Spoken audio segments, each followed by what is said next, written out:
Episode 7. The title is Intricacies of Deed and Destiny, which is part of the fourth index item which was shown in the introductory videos. Intricacies of Deed and Destiny. What are those intricacies which we are talking about? If you refer to if you remember the previous videos, prominence of mind has been explained with reference to human actions. Dominance of sattva attribute results in goodness, while dominance of rajas and tamas attributes result in bad feelings, cruelty, hatred, etc. As long as time plays a mixing element role, every action of human and its results are time bound. As usual, what happens?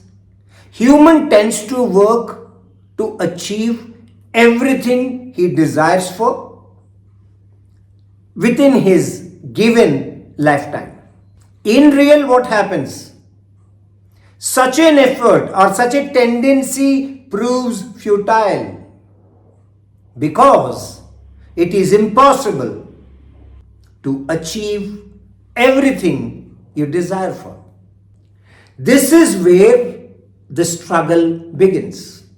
Uncontrolled mind or untrained mind encourages the human to achieve everything by his actions. Unfulfilled desires make the mind more volatile to advise on further line of actions.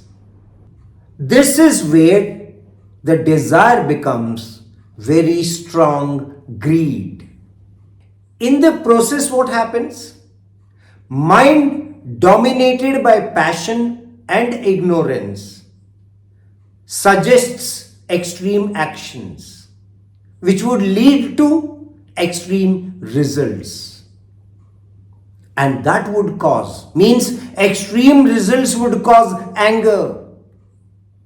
Anger and greed would lead to destruction. Result-oriented actions can lead to any kind of feelings. Those feelings could be goodness, happiness, wickedness, or even a mixture of both. This is where the human has to learn to train his mind to control the dominance of Triguna Tattvas, that is three attributes, and thereby learn to accept any kind of result arising from any of his actions. Unless you train your mind to accept those results, it's very difficult to control the mind to suggest further actions which are filled with anger and hatred. When a human fails to control his mind, what happens? Mind gets habituated to take drastic actions or decisions under the impact of anger, which would lead to or which would cause unwanted results. Most important factor to note here is that a habitual mind encourages commonly for drastic actions in frustrated situations. So what a man should do if he is in frustrated situations, try to control your mind. If you remember, when we are in young age, our elders used to say, if you get anger, start counting 10 numbers so that your anger cools down, mind starts thinking in a right perception. So when this becomes a practice, means taking drastic actions, mind or the subconscious mind starts storing the memories related to love, affection, and hatred. Since we talked about the subconscious mind storing the memories related to love, affection, and hatred, etc., I would like to recite a particular shlok from chapter 8, that is shlok number 6 of Bhagavad Gita, so that I will connect it. What Sri Krishna said to Arjuna is what we are now referring in this. Now the shloka is like this. Yem yem vapi smaran bhavam tyajatyante kalevaram tam tame vaiti kaunteya sada tadbhava bhavitah.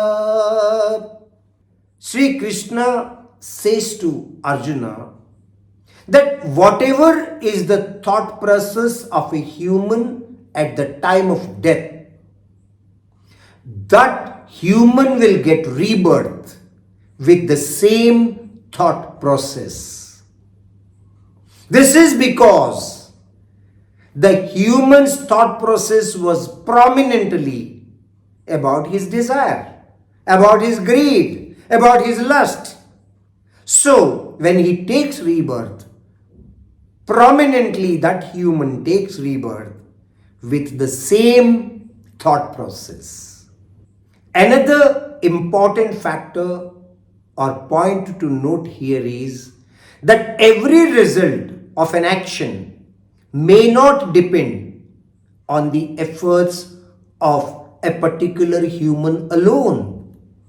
Certain results may be the reactions of actions by a group of people, or various circumstances, or even out of control environments. So we have to understand that every action is not dependent on your effort alone. For example, a cricket game is not entirely dependent on any particular cricketer or a player, but mostly dependent on team efficiency and team effort. Also, sometimes the end result of game may depend on environmental impacts on the cricket ground or pitch.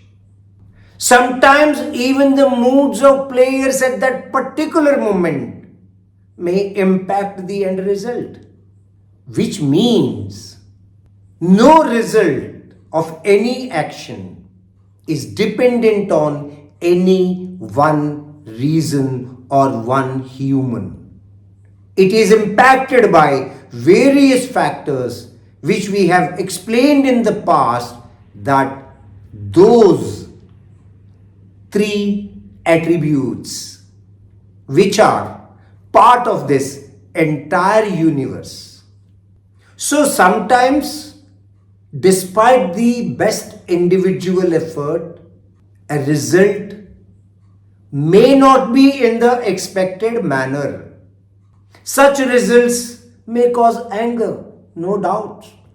We all accept it. Certain results will give you lot of anxiety, create lot of anger in you. But human need to accept his helpless situation in such an environment. He can't do anything. He can just simply has to accept it. This is where we rely on destiny. The impacted mind, with its stored hatred and affection related memories, goes to another body, which we talked about in our previous episodes. The subconscious mind with its stored memories moving to another body, we did talk about it in the previous videos. So this is where the issue of rebirth comes into picture, or rebirth crops up.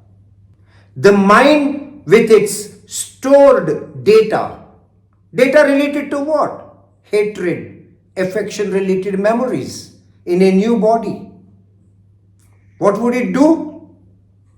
The mind would dictate the modes and quality of actions. It would say, because the new body is fitted with a mind with memories from the previous life.